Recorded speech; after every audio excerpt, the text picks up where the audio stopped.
It's ugly. It's savage. It looks unkept. It's nappy. Her hair's nasty and frizzy. Looks like rat droppings, Brillo pad, turf. It's dreadful.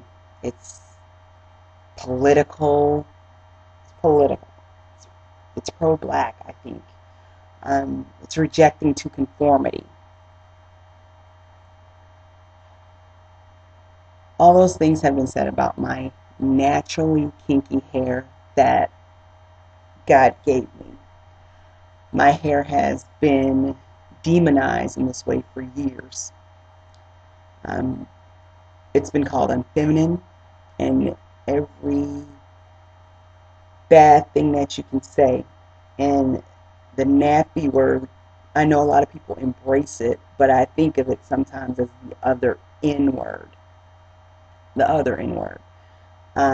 So when you say it's just hair, no, actually it's not. It's so much more than that when you have this type of hair. So, um, so much so that it makes you uncomfortable and it makes me uncomfortable and get defensive in talking about it. So, yeah, I can be sensitive about it. I am sensitive about my hair. Um, I if think about it this way, and this is kind of my journey with this. If from the age of 7, 6, 7, 8, whatever, you're getting your hair straightened, you're getting kitty perms, you're getting relaxers, whatever, hair texturizers to alter this so-called bad hair. That's another one. Bad hair that you have. So everything else is about you is good except that bad hair. We got to fix that so it doesn't appear bad. So that is what you do. And you get the relaxer. And that is all you know. So you don't know your bad hair because every time it grows, you're half an inch or inch a month, however it grows, every 4 weeks. You have to hurry up and cover that up with some acid frying chemical to make it straight again. And that's a process that I've kept up for close to 30 years now. And it's if you're doing that, whenever you try and revert back to your normal hair, you have no idea how to take care of it and what to do with it. So some people can embrace it head on, and I thought I had done that on Monday. Oh, but no. Then the emotional side of it kicks in because the stuff that I thought I had dealt with, if I had dealt with it, then it would not have been months and months of covering up this to go into work, and there would have been no big work anxiety and announcing to people to give them a heads up and a warning that this is coming, so don't make stupid comments, you know. Um, I don't understand why my hair is so offensive to some people. I was taught that it was offensive, so I had to cover it up.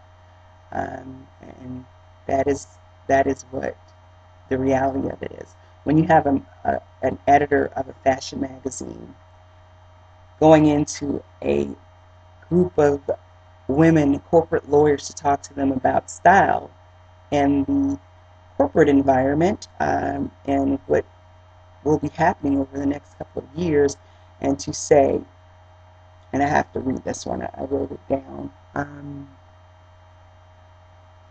Black-oriented hairstyles were a fashion don't, and unruly and unkept, and those political hairstyles have to go.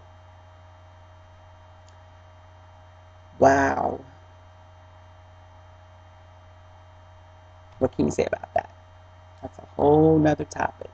But if she's saying that and she's at the fashion magazine and that's, you know, what's dictating our beauty and what we're looking at, then, you know, probably other people's and all over America and pop culture. So when I come in with this hair, it is not just hair. it is emotionally steeped in pain and abuse. That is my hair history. That has been my hair history.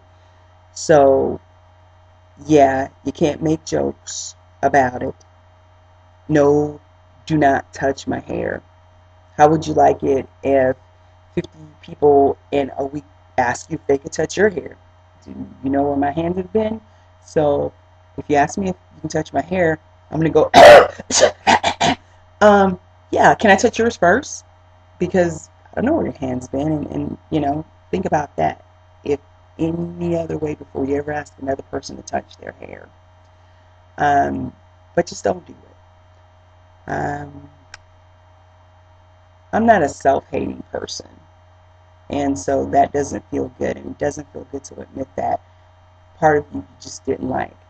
But I'm not the only one. I'm not the only one and the only black woman in America who's paid money to cover up something that God has given her.